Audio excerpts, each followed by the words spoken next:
the depth of the Earth 200 kilometers down. These diamonds were brought up by means of a volcanic eruption. 80% of the time, Mother Nature brings out those diamonds in this shape. This is called an octahedron. It is like two pyramids stacked together. And it is from these octahedrons that we get to cut them in half and create the round-shaped diamonds. Okay? That is why when you walk into any jewelry store, 80% of the time you find the round-shaped diamonds compared to the fancy cut, because 80% of the rough comes out in this form. Okay? The other 20% will come out in irregular shapes. So it is from these irregular shapes that we get to cut and polish your fancy shaped diamonds, your heart, your marquee, your pear shape. They all come from the irregular diamonds. Okay? So how we cut those diamonds, we make use of this saw blade machine that you see in front of me. And in between these two copper pins, that's where your diamond would sit. Okay? And we make use of this bronze blade to cut through the diamond. But as you can see, it's very thin, very soft. There's no way it can cut through a diamond. So we need to create a trick. How we create that trick is, we take industrial diamonds, we put them in here, and we crush them into fine powder. And we add olive oil to create a paste. So once we have that paste, we apply it on this roller. And from this roller, we apply it on the edge of this bronze blade. Okay? So once it's fully applied and the machine starts moving, we lower the diamond until it reaches the edge of this bronze blade. So it will be that diamond paste that will penetrate through the diamond, cutting it into half. So it's a diamond cutting another diamond with a twist. Okay. For a 1 carat diamond, which is this small, you will have to take 8 hours of your time in order to cut it into half. So 8 hours later, you will have your 2 separate diamonds. And now we need to create the round shape because this comes from the octahedron. So we move on to the bruting stage. Over here, we fix 1 diamond onto this machine, and this basket will take all the cuts off. We're not going to throw anything away. We put them back into the crusher to create that diamond paste. And we need to fix 1 diamond onto this cutting stick. So how we do that, we make use of the special diamond glue and the Bunsen burner. With the heat coming out here, we will melt this glue onto the pot of the stick. And that's how we get to fix the other diamond onto the stick. And the diamond cutter will then sit on the opposite side. This machine will start moving, and this is what he will do. So he will use another diamond to shape another diamond. Okay? And to get that 1 carat diamond fully circular, it will take you 2 hours of your time. So now you have worked 10 hours just to cut and to shape a 1 carat diamond. So we still need to bring out the sparkle and shine, so we will move on to the polishing stage. So over here, this table is made out of cast iron. Cast iron is a very porous metal, and also cast iron on its own, it is completely useless. There's nothing it can do. So again, we take the diamond paste, apply it around here in order for this table to be able to polish our diamonds. Okay? So once it's fully applied, it will move very fast at 3,000 revolutions per minute. To the naked eye, it would be as if it's standing still. That's how fast it would spin. Okay? And we'll put our 2 diamonds onto those 2 tangs. So they'll be clicked on there. Here we go. And we'll start putting on the first 4 facets of the diamond. Okay? And once we are halfway through, we will remove it, and there's a reason for that. A Russian mathematician came with the formula on how to cut a correct diamond.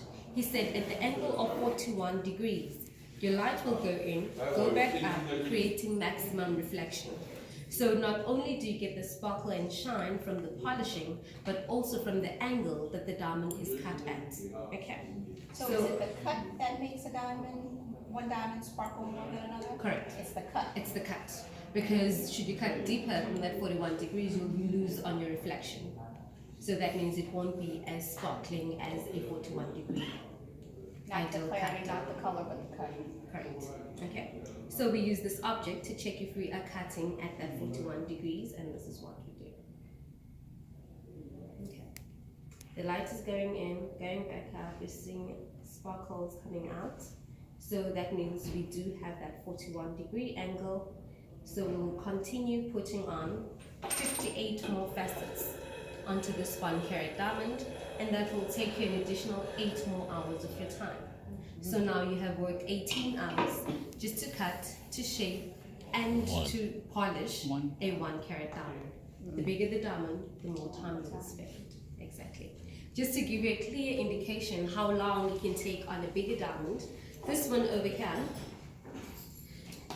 it weighed 103 carats, 103. And it took the master diamond cutter 18 months to master it, a year and a half. And it went on auction, starting point was $10 million US. We don't know who owns it, and we don't know how much they really paid after it. Okay. And how we grade these diamonds, we make use of the very important C's, 4 C's when you're buying a diamond.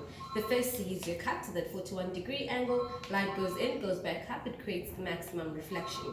Should you cut deeper, you lose on your reflection, you get a dark looking diamond. Should you cut shallower, you create a fish eye.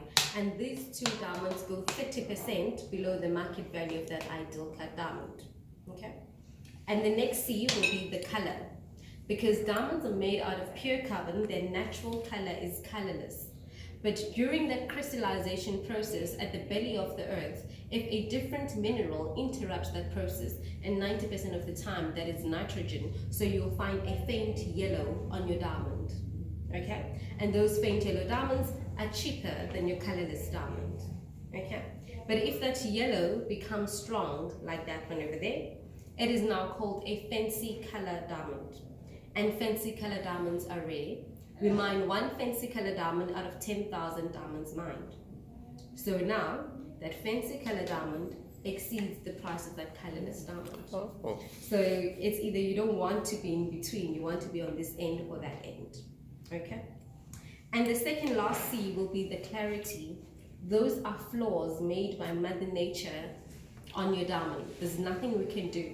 So what we do, we put them in categories as to how visible they are to the human eye. Okay? So if you were to decide to buy a diamond that is categorized I for included, you'll be able to see those flaws with your human eye. And because you can see the diamond's flaws, it becomes cheaper. Okay?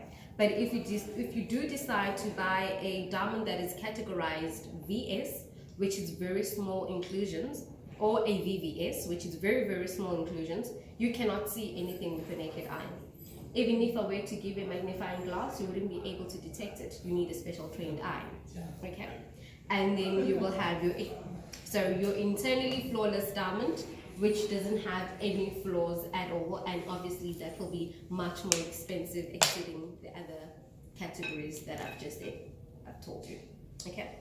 And the last C will be the carat, which is the weight of the diamond. So the bigger the diamond, the more money you pay for it. Okay. Just to give you a brief history, how we got to the word carat as to measure the weight of a diamond. So the diamond polishing industry comes from India, right? And back in the days, they didn't have scales to measure these diamonds. So what they did, they took carob seeds and took out 1 carob seed, replaced it with one small diamond, and that's how they got to weigh the diamond. So that's where we got the name carat from the word carob. Okay? Any questions? Going once? Twice? Can I take a picture of that? Yes, you can. Really? Oh, it's a video. I'm sorry. She's like, thank you. There you go. Oh, Last really? thing I